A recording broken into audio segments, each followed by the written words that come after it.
Amish, and Tsleil-Waututh.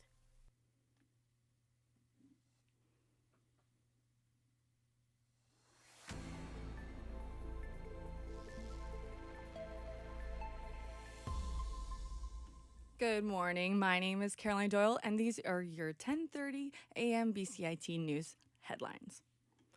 So, certain products have been recalled by the Canadian Food Inspection Agency from BC shelves due to a possible salmonella contamination. They say there have been no reported illnesses so far, and the recall comes from routine testing.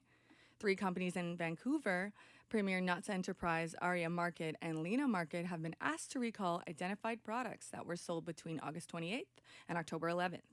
The agency encourages anyone who has fallen ill from consuming recalled products to contact their healthcare providers. BC Forest Minister Ravi Parmar says the BC forest industry workers need help now. Parmar says BC forest workers deserve the same treatment as workers in Ontario. Parmar wants to put pressure on Ottawa to speed up the distribution of the $1.2 billion in softwood lumber support.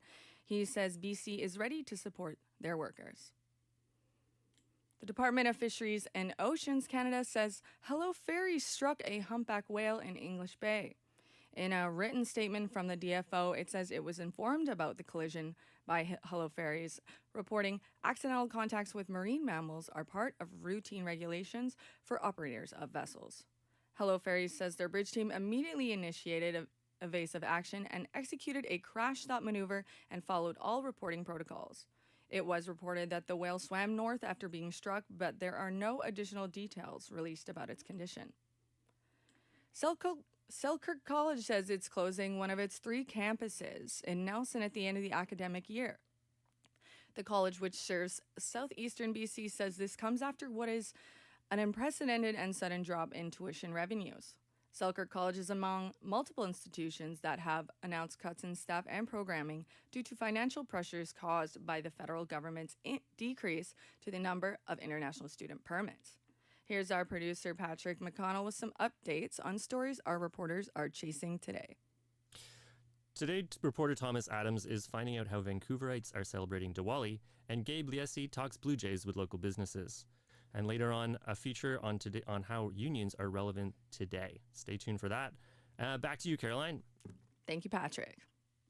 On October 28th, a meeting in Richmond is set to take place 3 months after a BC Supreme Court judge ruled that Cowichan tribes have the right to 7.5 square kilometers of land. Richmond Mayor Malcolm Brody hopes the upcoming meeting will bring more information to property owners who are affected by this ruling. The Crown says private property ownership rights infringe on Cowichan Aboriginal title and must be resolved through negotiations with the Cowichan tribes, litigation, or purchase. Brody says the municipal hand-delivered notice to over 100 affected owners and a briefing note says Richmond will make legal arguments that Aboriginal title and fee titles simply cannot coexist over the same lands. Conservative Party of BC leader John Rustad says the question of private property ownership and Indigenous rights must be answered by the Supreme Court. He says Cowichan ruling has created uncertainty at the very core of land ownership system. Brody disagreed with the involvement of the Supreme Court, but says the decision needs to be appealed. Now an update from the Bank of Canada. New Bank of Canada surveys show U.S. tariffs are still on the minds of businesses and consumers, and that's bad news for expanding their payrolls. Craig Lord from the Canadian Press explains why.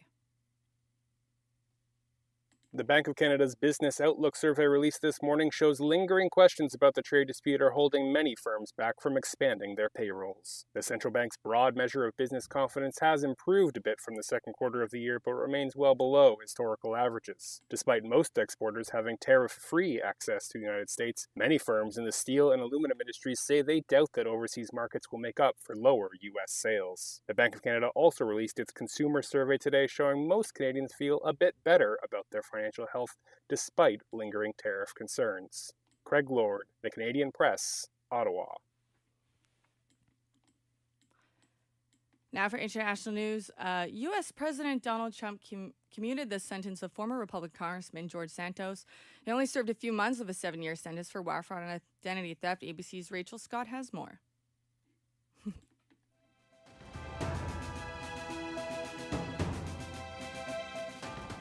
Stay tuned for more on BC.